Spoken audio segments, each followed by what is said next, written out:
Good day, I'm Tamara McHale and this is your JIS news for Friday, December 4. The Health Ministry is intensifying efforts to keep the Zika virus out of Jamaica while working on a plan to deal with an outbreak of the virus if it reaches our shore. On Thursday, there was a national training seminar for senior health workers on the ministry's preparedness and response activities. This information will be passed on to other health practitioners across the island. A representative from the Pan American Health Organization and the World Health Organization was also at the training seminar. Health Minister Horace Daly says part of the plan is to retrain health workers, get adequate resources, and mobilize all sectors of society to destroy and prevent mosquito breeding sites. 1,000 young people will also be hired and trained to assist in the process.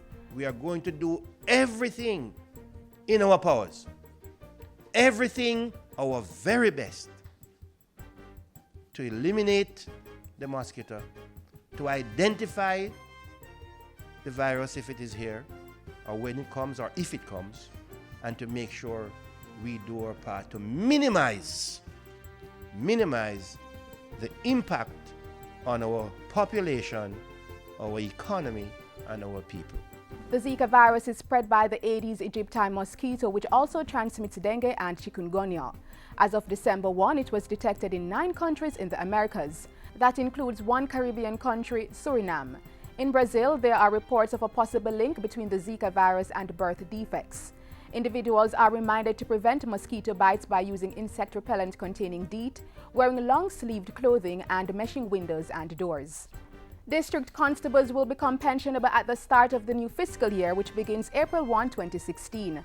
Prime Minister Portia Simpson Miller made the announcement at the 24th Annual General Conference of the United District Constables Association.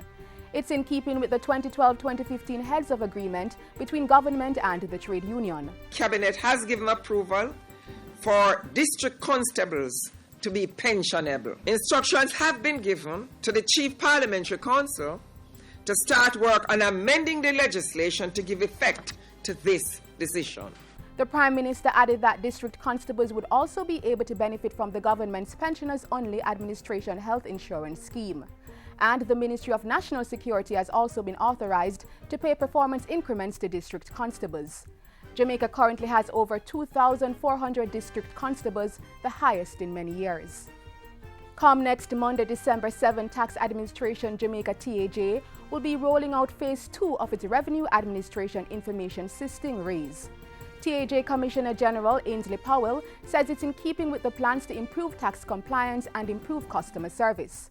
It will also allow us to have the taxpayer interfacing with our systems and be able to see their accounts and to communicate with us via the web segment of the system.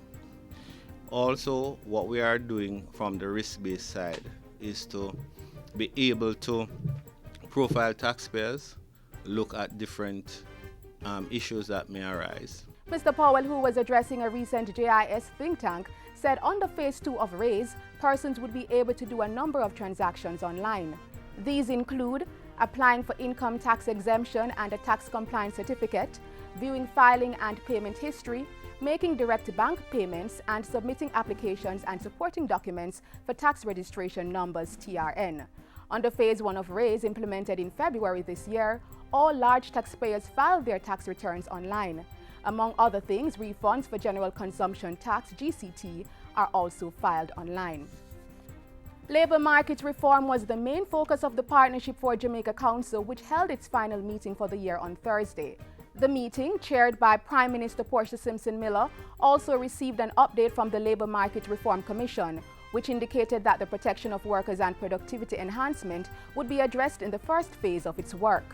Trust building, an important contributor to social and economic development, would also be addressed by the Commission. A release from the Office of the Prime Minister added that the Partnership Council also expressed pleasure with the re-engagement of the opposition. Senator Kamina Johnson-Smith represented the opposition at the meeting.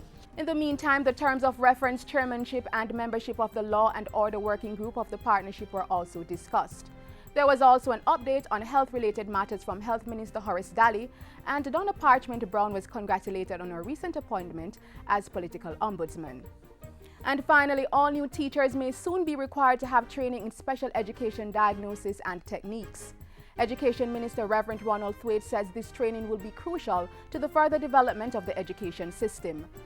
Everyone must be aware of how to recognize, where possible to at least do a preliminary diagnosis, and where to refer for treatment, particularly at the early childhood level, because the sooner we recognize, the more likely it is that therapy can be successful and certainly be more economical.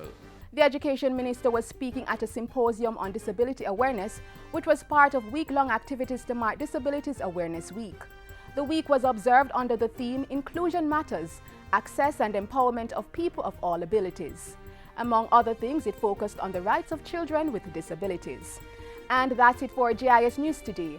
I'm Tamara McHale. Thanks for watching.